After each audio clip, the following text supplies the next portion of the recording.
Accra, Ghana's capital city and the largest city in the country.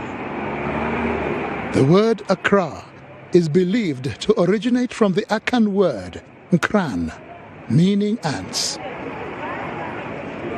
It is no wonder that you will see men and women hustling and bustling under the blazing sun to earn a penny or two. In these very streets walked a great man, a man who led Ghana's liberation struggle.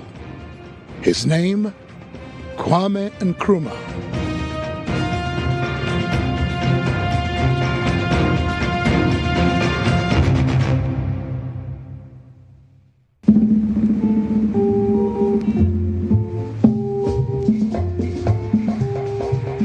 It was during his reign that Ghana made great developmental strides, like the building of the Tema Township,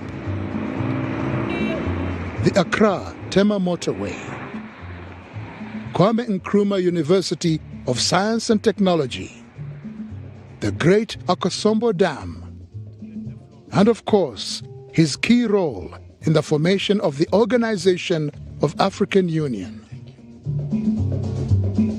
With Kwame Nkrumah, beyond the borders of Ghana, he is hailed for his achievements. This decade is the decade of African independence. Forward then to independence now. Tomorrow, the United States of Africa. To him, African Union was a passion, and I think he's right. Look at what is happening in Africa now. Congo, the richest country, what's there now? Warlords all over with this private enterprise from outside. They do what they like. I mean, and look at what is happening in all Africa. He foresaw that if we didn't come together, we would be in our present state. Dr. K.B. Asante was the Secretary of State during Kwame Nkrumah's rule. He recounts Nkrumah's character. He could be charming when he wanted to, but normally, as someone who worked with him, he was what I would call a charming, hard taskmaster. He was a good dancer, and he liked music, yes. And we would hear music. But I remember high life music around us.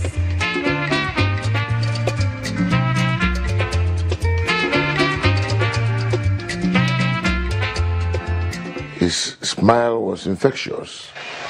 Perhaps you didn't hear what I said. That was the charm of Nkrumah, a man who was very committed to Africa. Nkrumah lived and died Africa. In September of 1909, in a village in the Gold Coast, as Ghana was called then before independence, a son was born.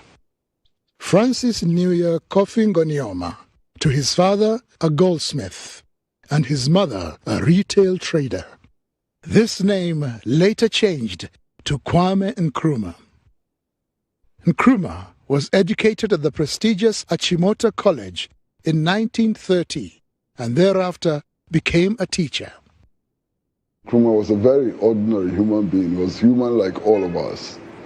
He was born in a very small, tiny village in the western region of Ghana. He had his education, Catholic education, went to a Achimota school, initially wanted to be a Catholic priest, and eventually taught in the Achimota school, which was the most prestigious high school under the colonial rule. At the age of 26, Nkrumah left the Gold Coast to study at Lincoln University in the USA. He read widely from the literature of Karl Marx and Marcus Garvey. And from then on, ideals of socialism became appealing to him. Nkrumah was very much inspired by Marcus Garvey and the whole idea of return to Africa and black freedom. That inspired him a lot too. So he knew about all those things. That would have fueled his ideas for a kind of Pan-African consciousness and the need to rally a wide range of people in pursuit of what he wanted. In the United States of America, he came across, writings of George Padmore and Cole, who were in the Pan-African movement, W.E. Du Bois and all.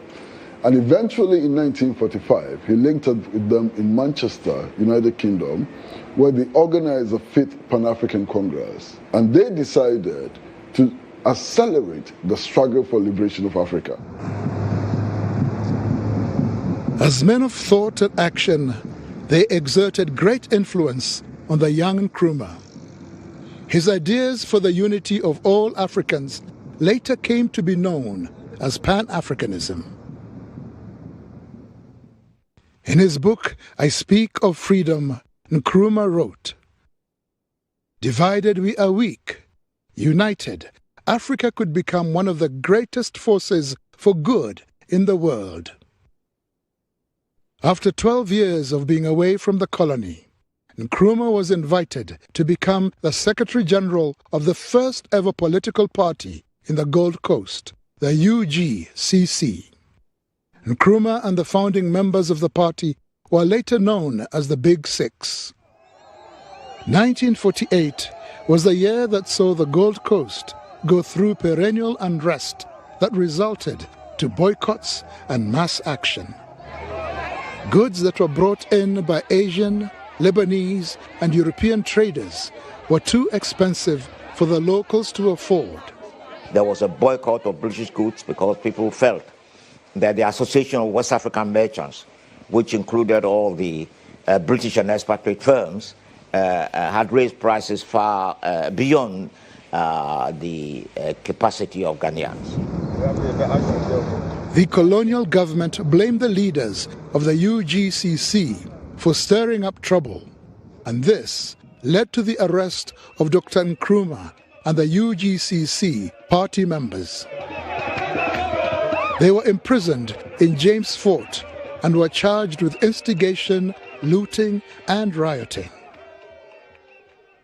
The imprisonment did not deter Nkrumah from his continued opposition against British rule. His arrest did not in any way dampen enthusiasm within the party that he had founded, largely because some of the activists remained outside the prison walls. 1951 was the year that saw the Gold Coasters voting for self-rule. By this time, Kwame Nkrumah had split from the UGCC to form his party, CPP. In 1951, the party that he formed out of the United Gold Coast Convention, which was the Convention People's Party, won a landslide victory in the general elections, and he became the leader of government business, or more or less the prime minister of the Gold Coast at the time. In the struggle of CPP, there is victory for us. CPP had a big following. The youth particularly believed in Kwame Nkrumah and his ideologies, and actively campaigned for his release. After the party's landslide victory, the pressure on the colonial government to free Nkrumah increased. At Accra, a huge crowd cheers as Kwame Nkrumah leaves James Fort Prison, freed by the governor as an act of grace, on the eve of the inauguration of the new constitution. The British governor, Sir Charles Arden Clark, eventually recognized him as the Prime Minister. Between 1945 and 1965, a significant number of African countries gained independence from European colonial powers. Ghana became the first African country south of the Sahara to gain independence on 6th March 1957. When the Gold Coast successfully get their independence officially, Ghana is the name. Ghana, we wish to proclaim, we will be we are going to see that we create our own African personality and identity. We dedicate ourselves not only in the struggle to emancipate other territories in Africa. Our independence is meaningless unless it is linked up with total reflection of the African continent. Jerry Rawlings, a former head of state, remembers the mood of the time. We were playing football, and I could hear the siren, and everybody sort of stopped wherever they were, listening to the siren. But of course, I mean, not me. I was chasing after the ball, and I found I was the only one chasing after the ball while everybody was listening to the siren when I ran into a barbed wire.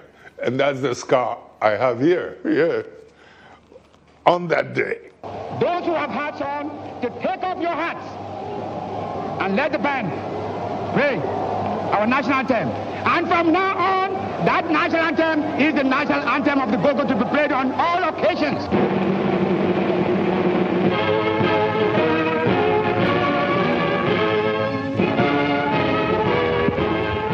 The mood was electrified. Everybody was seeing the dawn of a new beginning.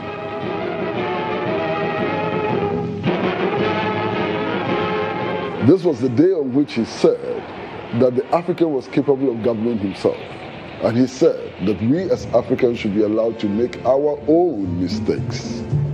That was an incredible day. Its freedom served as an inspiration to other African countries struggling against colonial rule, and as a result, Ghana occupied a central role in the fight against imperialists.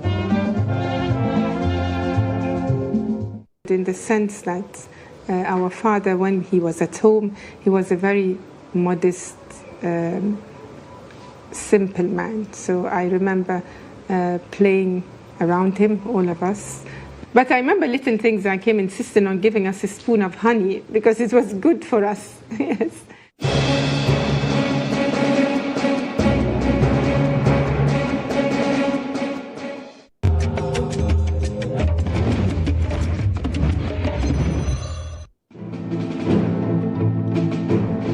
It wasn't long before that Kwame Nkrumah's regime started going through the mill. By declaring Ghana a one-party state, he was perceived as a dictator. So with the one-party system, everything became all Nkrumah, and that was wrong.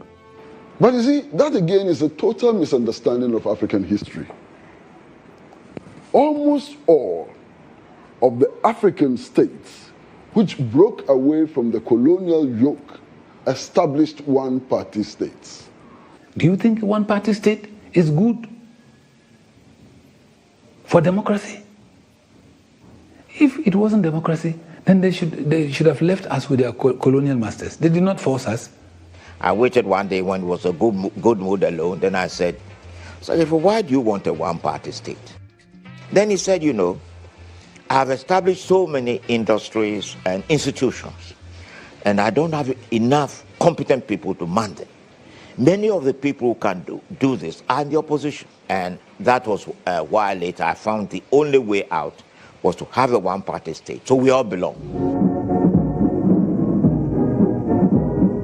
His predicament did not end there. He went ahead and implemented the Preventive Detention Act. This gave him power to detain anyone he deemed a threat without a trial. All his bills were passed through Parliament, even preventive detention bill. He didn't just get up and say, I, Kwame Nkrumah, from today, I'm having this law. No, he went through the process, went to Parliament, and Parliament passed the preventive detention bill. The elite in those days were against this dictatorial type of governance. And so the opposition to Kwame Nkrumah increased. How can the person who led us to struggle for the right to elect our own leaders become a dictator? The person who led us in struggle to assert our rights as human beings become a dictator. Strange logic, strange definitions. it was his own people, his own government that gave him away because he was becoming a nuisance. As Nkrumah walked in the gardens of Flagstaff House, which served as his residence, he was the target of a failed assassination attempt. One day he was walking from his office, from his house to his office, and the policeman opened fire on him. What was it to do with that policeman? Give him a bouquet of flowers and kiss him on the cheeks for attempting to assassinate him? I don't understand these noises about dictatorship.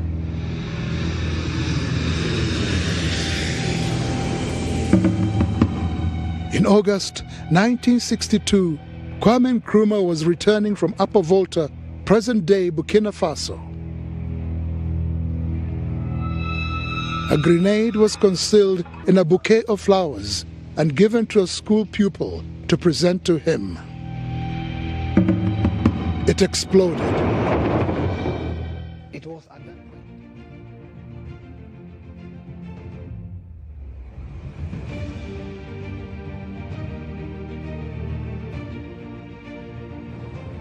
Today, Ghana's first president, Osagyefo Dr. Kwame Nkrumah, would have been 116 years. It's a day to honor him. Well, it was yesterday, but today we're honoring the man Kwame Nkrumah. We're looking at his legacy. We're looking at the things that he would have done if he were president today or if he were alive today. Today, we celebrate not just the man Nkrumah, we're celebrating Pan-Africanism. We're celebrating Founders Day. For whoever thinks we need to put an apostrophe after S or an apostrophe before S, today we are celebrating Founders Day, whether it's after S or before S. Today is Founders Day. You're welcome to another edition of GHOne. It's a beautiful Monday. It's a holiday. I know that you're resting at home. If you're on our watch to continue, yes, Suba. For those of you who are on your way back from funerals, from marking significant moments in your hometowns, in your villages, we say that travel safe, and we do hope that you arrive safe. We love you and we wish you the best for a holiday. My name is Mohammed. Today I will not walk alone. My producer will join me as we mark Nkrumah Day. But let's start by motivating you. Our quote is by the man Dr. Kwame Nkrumah, who says, "Action without thought is empty. Thought without action is blind." Acta non verba. So today, make sure that as you are acting, you make sure that you do not act blindly. And if you have said certain words, back it by action. Let me help you improve your English language writing and speaking. Kankatsi, the extra tall man. Today's word is an adjective. EGALITARIAN.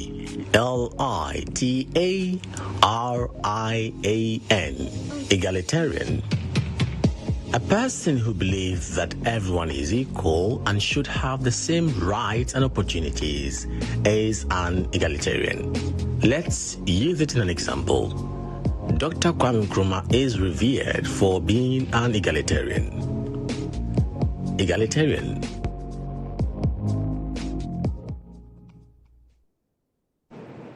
Nkrumah is definitely an egalitarian. Many have concerns because at some point in our country's history, Nkrumah wanted to become a lifetime president. Well, that is not the subject for today. But today we're celebrating the man, Dr. Kwame Nkrumah. It's that time for our video of the day, and we're asking, Nkrumah, where are you today? Today, if you were alive, would you be happy for Ghana? Has ended. Episode again.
Corruption with the issues of unpatriotism.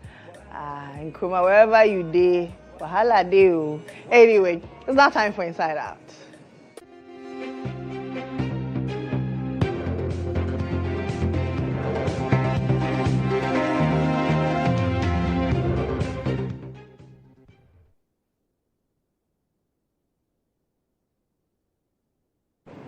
On Inside Out, I've given you a precursor. We're talking about the man Nkrumah.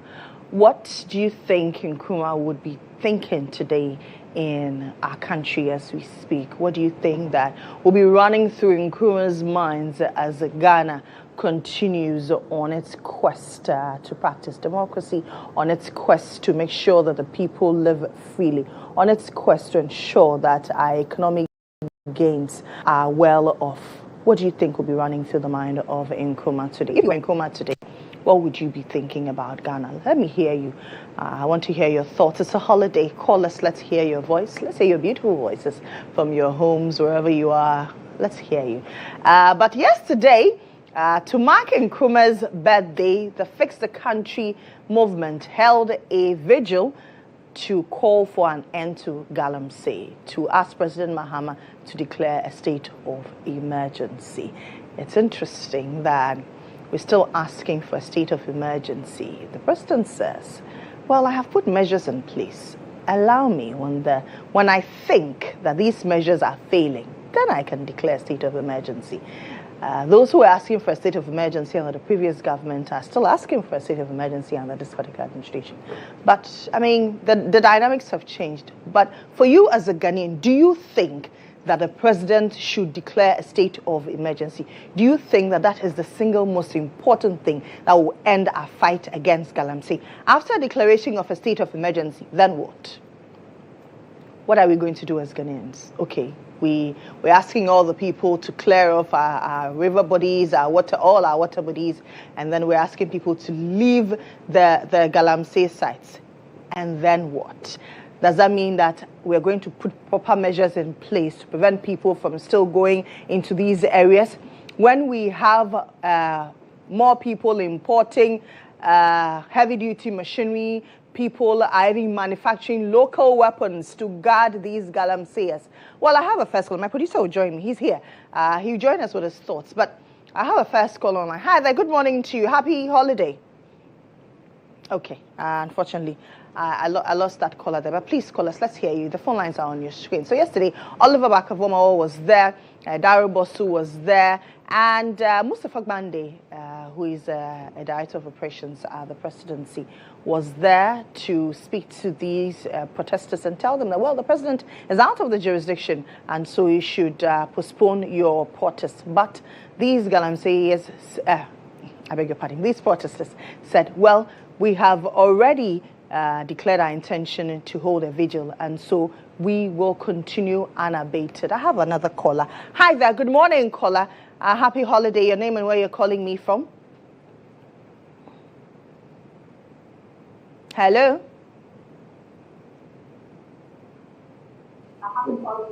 Hello? Good morning to you. Your name and where you're calling me from, and a happy holiday to you, by the way. My name is Joyce. I'm calling from Kapodia. Okay, talk to me.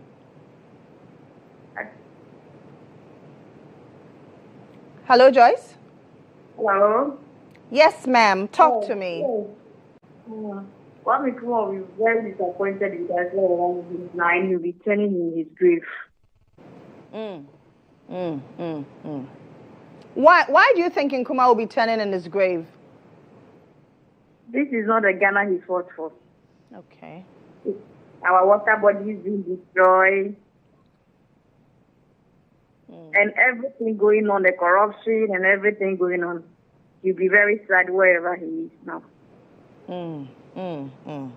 Joyce, thank you very much. We do appreciate your call. You can also keep your call coming. The phone lines are on your screens. We want to hear from you. Hi there. Good morning to you. Good morning. Your name and where you're calling me from, sir. Happy holiday, by the way. Thank you. My name is Barnabas. I'm calling you from Malkatanga.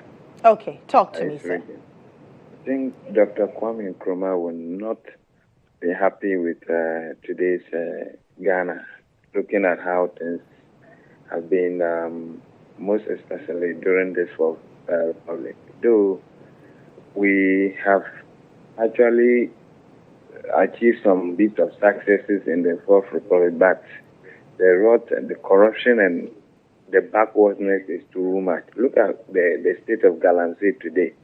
It's not anything that one should be happy to talk about it. The water bodies everywhere, you understand? So we just have to actually come together as a nation to solve our own issues for our own selves. I read something some few days ago concerning when they overthrew Dr. Kwame Nkrumah and then what was happening. His vision for nuclear power reactors and all those kind of things. Today, Ghana is a mirage. It's something that will be hard for us to achieve. So I don't think Dr. Kwame Nkrumah will be happy to see the country, his beloved country, and even Africa the way it is today. Thank you. Thank you too for calling. We do appreciate your calls. You can also keep your calls coming. Hi there. Good morning to you. Yeah, hello. Good morning, sir. Happy holiday. Good morning. Happy holiday. My name is Abdul Malik, calling from Boga. Okay. Abdul, talk to me. Yesterday was my daughter's birthday. Oh, belated happy birthday to her. Yeah, happy birthday to my little beautiful girl, Mapulka. Okay. All right. Do you think Nkrumah would be happy if he was still alive today? Actually, Nkrumah will not be happy, but I believe Nkrumah too. May Nkrumah souls rest in peace. But Okay. I believe Nkrumah. We are young, but we read the history of Ghana and we realized that Nkrumah was actually using Ghana resources to build other African countries. Ghana would have been far, far better than South Africa, Egypt, Morocco, and the likes. But Nkrumah actually used our resources to build other African countries. So he's dead and gone. We don't like what we are seeing in terms of the Galamsey and our water bodies. But Nkrumah actually used Ghana resources to build other African countries. You may agree with me, but that's a fact. But when you go to Guinea and you see the kind of things Nkrumah did to Guinea, it could have been Ghana. But when we took independence from the British, Ghana was Ghana. Ghana was something Nkrumah should have concentrated. Okay. We were told that he was overthrown because of milk.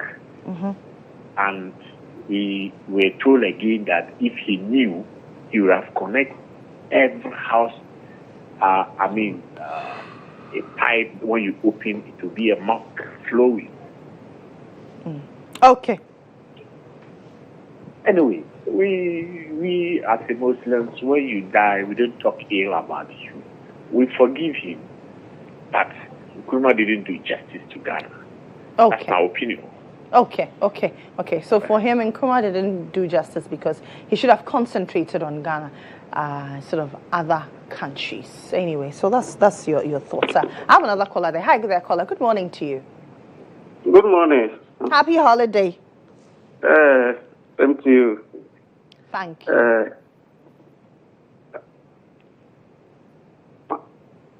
Hello? Hello? Yes, talk to me. Your name and where you're calling me from. Yeah, my name is Ejo, but I'm calling from Bolga. Okay, sir. Talk to me. Yeah. I think Nkrumah, if he were alive today, he wouldn't be happy at the stage of Ghana. I think Nkrumah's time and today's Ghana, we also need to put some things into perspective. But then, I think when Nkrumah took over, Ghana population was there about 6 million. Assuming Ghana population was 6 million today, I think Ghana wouldn't have been at where it is. And then I blame the politicians. I also blame with the citizens, with the voters. Those days, even at Rawlings' time, at least we were growing up, but we saw how politics was done. They will come and meet the electors, talk to them. I want to vote you, so I will come and do ABCD. At the end, maybe they will get something for them to buy a cake or some pito. But today, they will come. Even primaries alone, they will be buying flat screen televisions and then deep freezers and all that. If you calculate the amount someone will spend on primaries alone, not even the general elections, you see that the 4 years accumulated salary will not be up to the amount the fellow has spent. We don't choose leaders that will bring development, that will bring fairness. We go and choose those who will come and give us money. And when they go and they want to find back their money, we'll begin to complain that we are not getting development. I think that is what has brought us to where we are today. We shouldn't make politics like if you don't have money, you don't go to parliament. Or if you don't have money, you can't be a politician. But today, Galamsey, we are talking about, I don't know, this minister, you are not playing their voices. The cabinet ministers like Ablakwa, Haruna Idusu, the environment minister, and Akujato Ablakwa, who declared that they should declare state of emergency just a year ago. And today they are in cabinet and nobody is questioning them, nobody is playing their voices, and we are talking about Galamsey today. I think if we are not careful, Ghana will be at a doom. Thank you. Okay, thank you very much. Shaibi, good morning. I mean, you are a student of politics, as always. Do you think Nkrumah will be happy today? Well, Nkrumah will have mixed reaction, right? He will be proud as to some of the successes we've chopped, to be honest with you. It's not. We have not done that bad. That's the point. It's not. It's not that bleak, right? Comparatively, we could have been much more better. Yeah. But same comparatively, we are way ahead of many others, right? It's interesting what the other quarrel related to relative to Nkrumah seeking to develop other African countries, Pan-Africanism, right? And a united Africa. Yeah. Yes, many have said that's ambitious, overly ambitious. But you see, today, because Nkrumah failed in doing that, Europe has done that. Where we have the European Union. And they pulled resources together. They've become a bloc that is formidable. True. So, yes, you can narrowly look at the fact that Nkrumah was using our resources to help other African countries. You can look at that from that narrow perspective. Or broaden the horizon and look at it from a man who was a torchbearer, who led us to gain independence and wanted all others to join in so we become a united continent. I think that's a bigger picture. Yeah. That's a bigger picture. Now, relative to the population, yes, I agree. As at the time we gained independence, we were just 6 million, right? I saw a post from a lady who had just visited South Africa yesterday and seen the development there and was saying that, why did Nkrumah rush? And I'm quoting her. Her argument is that in South Africa, the whites were not deported. Yeah. Unlike here, when Nkrumah gave them 48 hours to pack bag and baggage. But you see, the circumstances are not the same. Exactly. Even when Nkrumah had expelled them, what happened? They came back through our own people. We have collectively done to those water bodies. Obviously, if he has a cane in his hand, he will behave like Jesus Christ, who went to the church and caned virtually everybody because they were doing the unthinkable in the house of God. And Nkrumah will do same to all of us. And I'm not insulating with the citizens, neither am I insulating the politicians, all of us, right? And so back to the point of the vigil. I think the vigil is good. See, any pressure that can be brought to bear in the quest to get our water bodies to be clean, why not?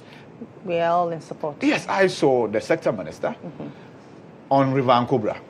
I don't even want to call it River Ankobra because that brownish flowing liquid cannot be a river anymore. You get the point? We cannot tout it as a river anymore. Exactly. But that is evidently clear to the minister.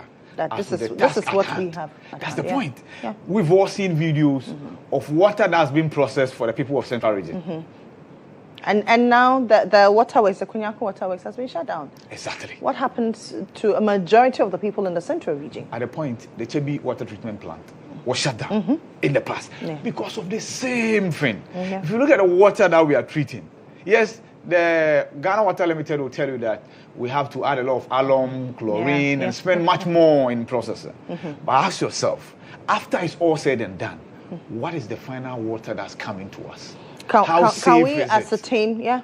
You get a point. So that's where we should draw the line. So the minister says, within 100-meter radius, even if you have legitimate license to mine, that will not be. And I think that is a good call. That is it. That should suffice. So let's get that done. Yes, emergency. I've always maintained that. The president has all the emergency powers. And if he says he's going to deploy them, he doesn't need to say that I've declared state of emergency.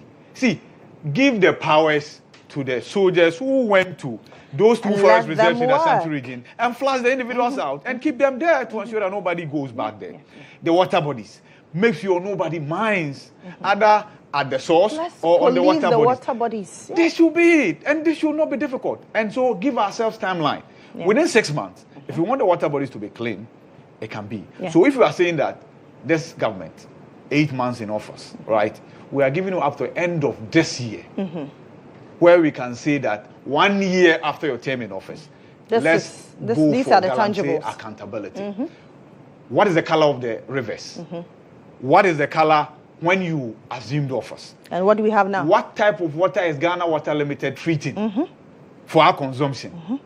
And these are verifiable facts. These are things that we can measure. And I think these are tangibles. Instead of state of emergency, to what end? And then what? That's the point. And then what? Let's look at tangibles. So the water bodies are this bad. Okay, 6 months down the line, we want to see evidence of some improvement. Where is the evidence of improvement? So even if we declare state of emergency, how long are we going to declare? That's the point. We don't have timelines. That's the point. Okay, President, declare a state of emergency for 2 months. Let's clear everybody from those Galamsey areas. But if you say declare a state of emergency, then what? After declaration, then what? Anyway, over the weekend, Nkrumah's birthday was marked in Nkrofo, led by the Minister for Lands and Natural Resources, Emmanuel Lamakufuba. He's also the Member of Parliament for Alemble. And at that particular Nkrumah Fest, he said that Nkrumah's dream should serve as a beacon of development. And I think that, better said. And he also needs to, in paying homage to his idol, who's Nkrumah. Of course, I've been in Parliament for a while. Every year, he consciously makes one statement or the other in reverence of the memory of Nkrumah. If there is any legacy he can leave from Nkrumah, it is all of us to support him, and he also leading the charge to rid the country of Galamsey. So happy birthday to Dr. Kwame Nkrumah. That was yesterday, but we're celebrating it today. So happy Founders Day, everybody. Make sure that you enjoy your holiday. Guess what? Tomorrow you're back to work. Trophy debate. Finally, we have put it to rest. I think we'll put it to rest. I don't think we need to resurrect it any time soon or whenever a different party is in power. It's needless. I mean, we have so many things that we should bother our heads over as a country. To be honest, when the late President Mills brought this, because he started this, right? Founders Day had never existed. He brought this as his idea. Now, he did 'S. And that could have been allowed to stand whilst we celebrate all the others in addition. We didn't have to move the apostrophe in front of the S before we could remember J.B. Dankwa. Before we could remember Akwaje and Obeche Belamti and many others. We didn't have to move the apostrophe. We could have added them and still celebrated them, because anywhere in the world, it takes one torchbearer. But there are many others who are pushing him. It's known facts historically. But here we are, Mother Ghana. Well, GHOne, right? Anyway, that should do for Inside Out. Like I said, enjoy your holiday. Guess what? Tomorrow you're back at work. So chill in moderation. Make sure that you're resting enough. You need that energy for the rest of the week. That should do for Inside Out. I'll take a break here. When I return with my guests for the breakfast review.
At long last, the battle has ended. Episode again.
Mohammed, it's now time for the breakfast review. My guests have joined me. My guest this morning, Richard Suma, he's a marketing consultant and leading member for Movement for Change. Dr. Dixon Adumaku-Kisi is former member of parliament for Anyaso Utum, and he's spokesperson for the Brian Champon campaign. Bilal Amzi is member of parliament for Chana Paga. He'll speak to us shortly.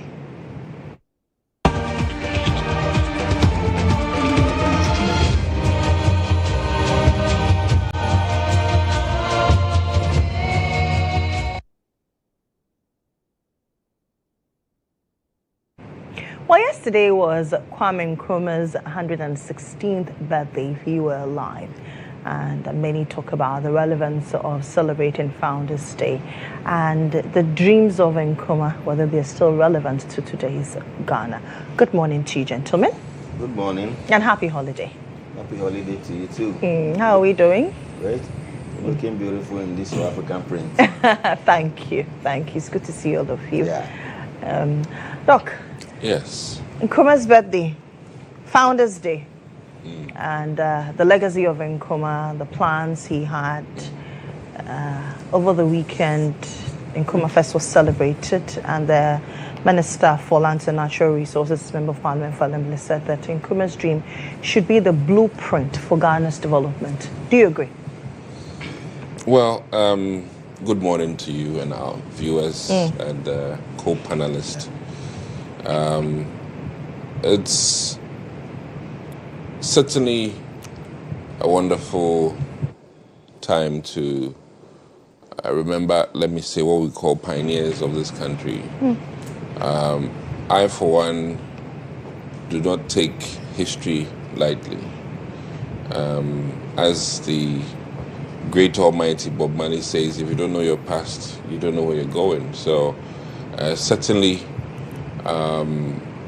it is very important that as Ghanaians, and then more importantly as politicians, that we get a firm grip on our history. And then a very good understanding of why we are where we are, so as to, as it is, bring about solutions. In many instances, we don't celebrate our own. In fact, I think it's an African attitude of not celebrating our people well enough. I agree. I would have hoped that some of our leaders' homes would be available for touring. I would have hoped that there will be more memorabilia for people who visit the likes of Cape Coast, Elmina Castle. People fly all the way from India to South Africa to check on where Gandhi used to live. Here we are, Nkrumah, who's intercontinental, is not celebrated well enough. To the extent that sometimes there are many arguments within our country. But be it as it may, though we have differences, I believe that every person who has touched our country's past, and in effect, their actions have impacted the future, which is where we are now, needs to be understood and celebrated. So I think that the Elembele current Member of Parliament, who is also the Minister for Lands and Natural Resources, to some extent, has it nicely said. I think we've gone beyond that, though, in the sense that times have changed. Sure. And some of those blueprints now wouldn't work. Largely because of the nuances, the intricacies, the challenges of cross-border relations. I think the closest to Nkrumah's dream would be the African trade, in African AFCFTA, which I rather think that kudos to, the likes of former trade minister. I think that is where we need to be very interested. The world has become more of a market, more so than necessarily countries. And if we should want to let Nkrumah's dream live on, then it should be largely on trade. And making our cross-border trade improved, so that, for instance, if West Africa was together in the purchasing an agreement for automobile, for instance, then we'll have the leverage to make demands on car makers. I would have hoped that driving between Accra and Mali, or driving between Accra and Nigeria, would have been fantastic. And that is also very important for trade, in the sense that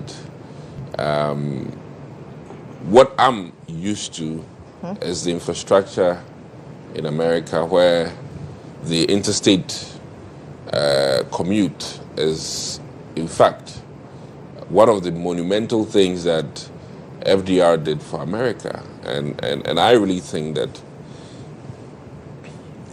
as a bloc, West Africa, and I'm saying West Africa because if we can't do West Africa, we can't do entire Africa. Sure. You know, so as a bloc, I really think that there need to be some very serious deliberation to ensure that we can drive from the shores of our sea to all the neighboring countries with about 2 lanes minimum or 4 lanes and well tarred, and that would enhance our trade with all of these people, and that would also require that our currency can be looked at. You know, so these 2 things, you know, our commute, our currency, or our trade agreements, so that we can have leverage. And for me, those are very, very pressing issues, and it requires serious governance attention. And I would also say that it is not just important to remember figures, but we need to understand their decision making and learn from it, and you know, make progress based on the happenings of that time. I, for one, have become, out of my study of humanities, have come to appreciate decisionally. He has left a mark on not just Ghana, but the entire world. And I think we shouldn't discount it. Okay. Yeah. Okay. Richard. Yeah. Well, on that same score, I would like to say a very good morning to your cherished viewers and the entire production and management team of GH Media. And to wish GHOne TV. GHOne TV, and to wish all Ghanaians a happy holiday. I would want to agree by and large with some of the things Doc has said. But you see, Nkrumah is an epitome of foresight, vision, conviction, integrity, selflessness, and dedication to the fight against our colonial masters, and to be able to prove to the entire world or to the entire globe that Africa is capable of taking its own destiny in hand. Why do I say so? The struggle of their time and the struggles of today is not the same. But in all situations, there must be one single individual who can champion the cause.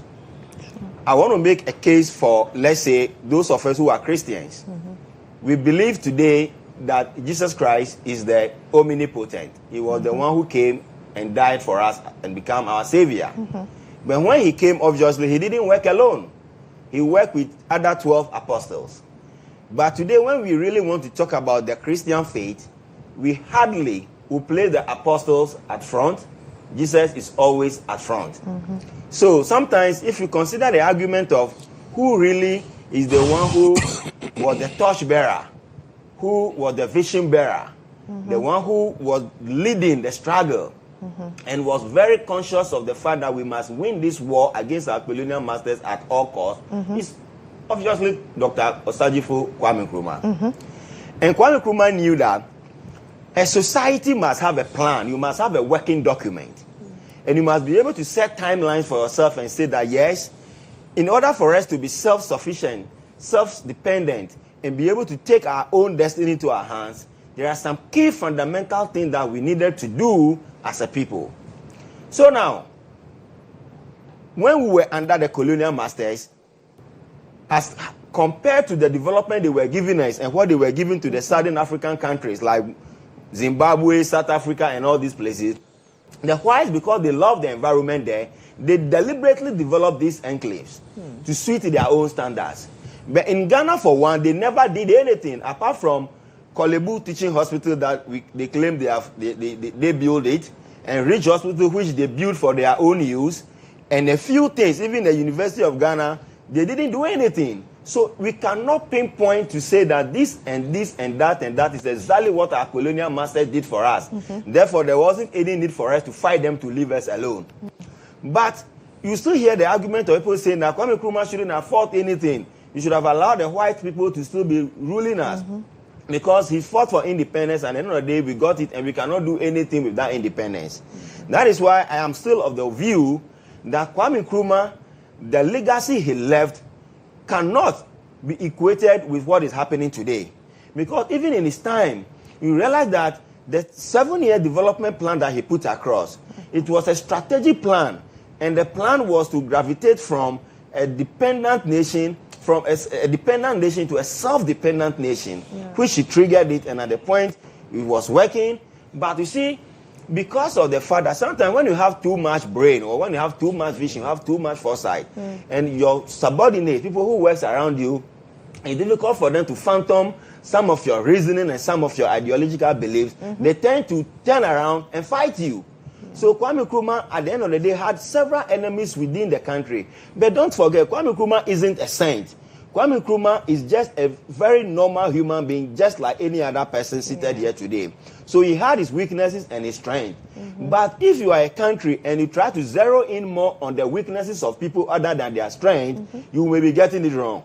At some point, Kwame Nkrumah, when he was constructing the hydro dam, when he was doing the Tema Community Township, when he was doing the, what do we call it, the Tema Motorway, when he was establishing the Commander Sugar Factories, the Aboso Glass Factory, when he was doing all those things, people brandished it. They branded it as wastage because they had no foresight. Those people who were fighting him against them, they had no foresight. Let me tell you, if you do an investment today, it takes sometimes 10 years for that investment to start yielding fruit. But when he was doing it, because like I said, those who were around him didn't have that foresight. They weren't thinking into the future. They thought he was wasting money. And at the end of the day, if I have 100,000 and I plow it into some productive sectors, which has brought my account to zero, but I knew very well that within the next 2 years, those my investment will start generating revenue. Why do you classify me as a broke person? I am not broke. Neither is my company broke. But when Kwame Nkrumah was doing those tangible investments, which he knew was the future of the country, and at some point we classified this country as broke. And those were some of the justifications for which we waged a complete war against him and created a whole impression that he was a kankanyami, he was this, he was that. But let me tell you, a human being as we are, we have the spiritual being and then the physical being. So when you are a spiritually oriented person, like how Kwame Nkrumah was, you will be classified as what? A devil. Or you'll be classified as a spiritual being, and the spiritual being is in two folds, the good and the bad. But Kwame Nkrumah was tagged as a bad person. So was it because of convenience? And I more or less will agree that it was based on convenience. That is why he was tagged as an evil being. We forgot the good side of all the things we were doing. That will make us become a proud country, a country that will be able to take the bull by the horn. So if you are celebrating Kwame Nkrumah today, I think we are not celebrating him much enough. It should be a course on his own. It should be a study. We should learn him in our schools. How Kwame Nkrumah's thinking processes were, his vision, his foresight, the way he was able to navigate things. We should be able to study him, understudy him. And look, at the end of the day, since we overthrew Kwame Nkrumah, what have we done today that we can beat our chest and say that we did something extraordinary that Kwame Nkrumah didn't do? We have done absolutely nothing. The only thing we keep doing now, we pat ourselves on the back and claim that we are the gateway to West Africa and all these things. But at the same time, you turn around and go and borrow $3 billion from IMF. So which gateway to Africa are you? So at the end of the day, let us make sure that this argument of trying to bastardize Kwame Nkrumah and to create the impression that he was the worst president Ghana has ever had because he has depleted our economy. And also, people made the argument that when the British were leaving, they left so much money for us. Did the British told us how much they left for us, for which reason we are depending on it to say that the man has broken the country into complete despair? Did the British told us how much they left, that they left £2 billion sterling? They didn't tell you how much they left. So what is this argument of turning around to say that Kwame Nkrumah is the one who has driven the country broke? Yes, we may agree that there may be certain things he did. Maybe people say preventing deceptive art and all these things. But at the end of the day, if I'm a president and my life is at stake, and in those days when people were going after people, what do you think I would do? I would do anything humanly possible to protect myself. So if he did so, why would we turn around to say this and that? So why I agree with Doc is that as a continent, it was championing an agenda of African unity. Yeah. United States of America is who they are today because they are united. They are a united force. All the states have come together to form a formidable country called United States of what? America. And they had a vision, they had a foresight, they had a plan, and they followed it through and through. Today, I know that the African unity can never happen. It will never happen, maybe not in my lifetime. Because you see, African leaders are full of pride and ego. They are full of self-centeredness. Everybody is chasing after his own stomach as African leaders. So it is difficult for them to come together to forge a common front to say we are going to become a united Africa. Even West Africa, didn't we try to have a common currency? Since when did we start talking about having a common currency as West African? This thing started way back, perhaps since former President Kufuor's time. Up to today, we've not been able to build consensus to say that with this West African bloc, so-called ECOWAS, this is the currency we are using to trade among ourselves. And then again, I agree with Doc to say that the only thing that we can leverage on now is commerce. Is to find ways to trade among ourselves. That will open us up so that Nigeria imports salt from Brazil. And Ghana, we have so much salt that is wasting. Why can't we be a major supplier of salt to Brazil, to Nigeria, to use to power their petrochemical industry? So at the end of the day, I feel that Kwame Nkrumah's legacy is unblemished. Kwame Nkrumah's legacy will live on forever. And I'm not sure that any generation can ever match up to his vision and foresight. Okay. Alamzi, good morning once again. Good morning. I will first of all wish to say good morning to your cherished viewers and the good people of Chana Paga constituency. I think they've said everything. They've said everything. To me, I would say Dr. Kwame Nkrumah was an innovator. He was somebody who could look into the future and make provisions. He's not like us today. I will not go the way they've gone because they've said everything in that direction. But I was thinking, the Ghana that Kwame Nkrumah left for us, is it the same Ghana that we have today? Is it the same mentality that we have today? No. Kwame Nkrumah gave us a lot. As my brother said, that he needs to be studied in our various universities. It's a fact. Because we cannot even match him today. He left us for so long, but up to now we cannot match him. When we talk about Kwame Nkrumah, we talk about infrastructure. Let's go to the port. He left it for us. How many years now? In terms of education, we can talk of, he was the act that established University of Ghana was under him. Ghana Medical School, we can talk of that. Comfort Hospital, we can also talk of that. So he has given us a lot. But my question is it the same Ghana that he left for us that we are ruling today? No. Too much impunity today. The infrastructure they left for us, we are trying to even carry the infrastructure away today because of corruption. Let's go to our ports today. We did not build that port today. It was there. Kwame Nkrumah left it for us. But today, when you get there, the corruption there is out of order. We are running a country that we are not patriotic to. We don't even have our country in mind. We are so self-centered. Today, when I talk of the port, the goods that come in transit, the vehicles that come in transit, what do we do to them today? We go to abroad, bring in goods. We are businessmen. We want Ghana to go forward so that our businesses will grow. But today we bring goods in. We claim they are goods that are in transit. Then we tend to divert the goods and let them remain in Ghana so that we can run away from the taxes and the duties that go with it. Without custom officers, can they do that? No. So we are not patriotic to this country at all, like the way they left it, our forefathers left it for us. Our ministries today and district assemblies, what are we doing? So much investment goes into it. So much resources goes into it. What do? The best we can do is that we, the politicians that are there, and the technocrats that are there, we connive to see how best we can, in a way, embezzle the money that comes for us to use it and develop the country. That is the best we are giving to this country today. So we cannot compare ourselves with the era of Kwame Nkrumah and co.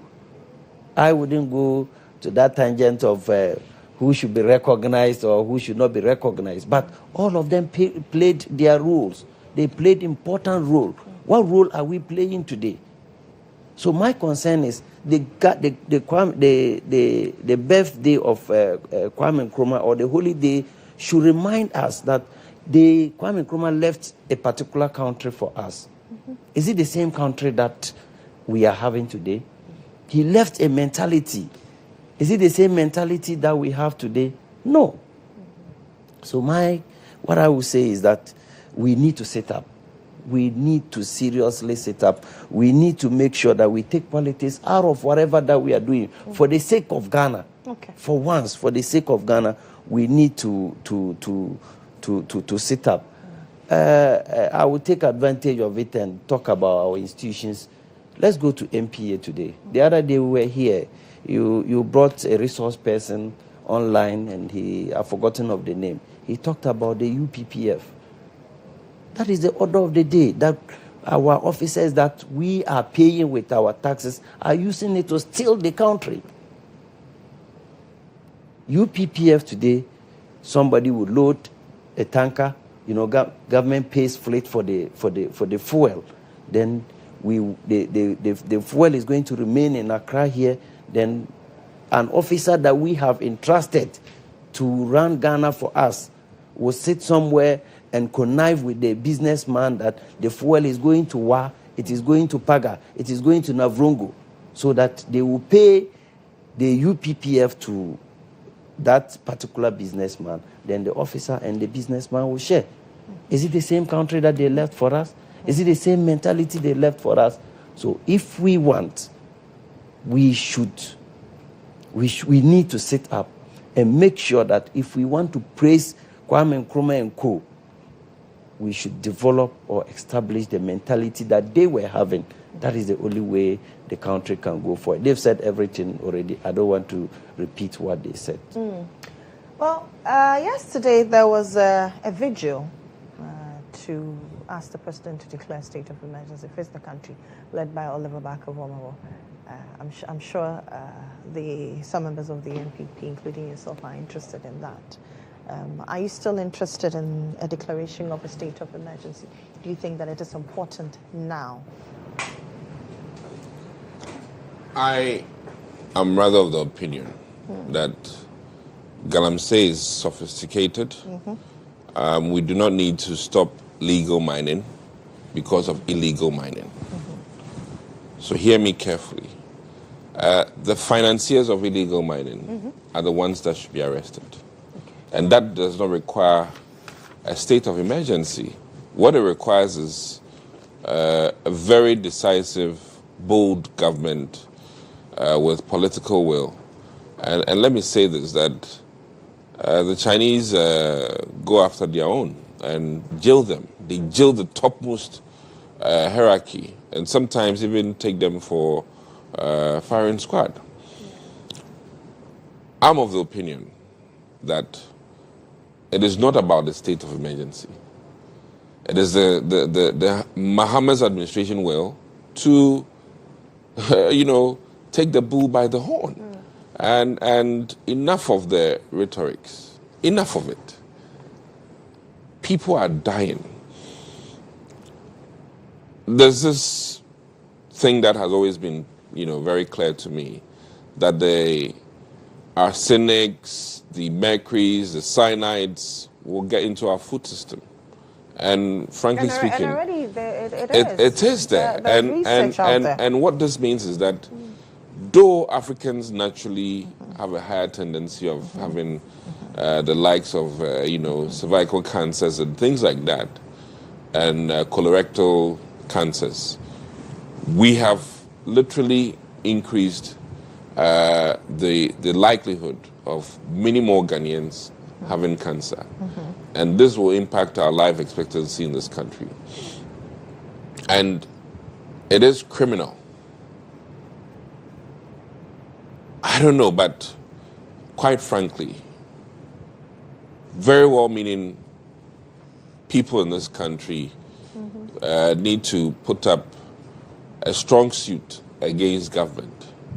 And in fact, for the past 1 week, I've been seriously considering how I can put together a legal team to sue the government for the inactivities and the inability to curb this cancer-causing activity. Let me put it that way bluntly. Because now I can literally tell Ghanaians that illegal mining is cancer-causing, and we are grooming cancer in our homes by virtue of the water we drink, by virtue of the food we eat. It's seen in cassava. It's seen in almost everything that we would have thought is organic and healthy. The contumelies and things like that. So I really support also the Ghana Medical Association in saying that somehow government is playing a deaf ear to a very serious issue. The US AID has withdrawn a lot of funding for even ordinary malaria. And we are here adding to the burden of this country in terms of our health burden. Are we really serious? And I don't know what else we can do to re-conscientize, one, the state institutions, for them to appreciate that every ounce of